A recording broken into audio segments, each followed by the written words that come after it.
আপনি মানুষের সরলতার সুযোগ নিয়ে মানুষটাকে ব্যবহার করেছেন, মানুষের সরলতার সুযোগ নিয়ে মানুষকে কষ্ট দিয়েছেন, মানুষের সরলতার সুযোগ নিয়ে আপনার প্রয়োজন মিটিয়েছেন।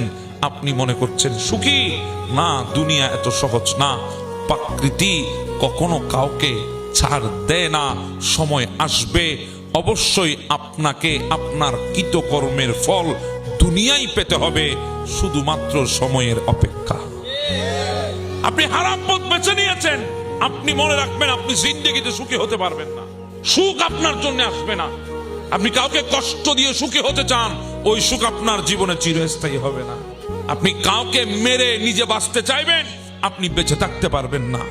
আপনাকে আল্লাহ হারাম করেছে, আপনার উপরে হারাম হারাম, আপনি সেই হারাম পথকে হালাল মনে করে আপনাবেন, আপনি সুখে থাকবেন? কখনো পারবেন না।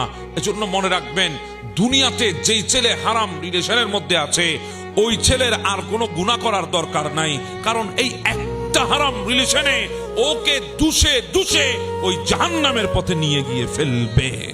তার জীবন জীবন হবে না, ওই জীবন হবে দুনিয়ায় দুজকের দাবানো।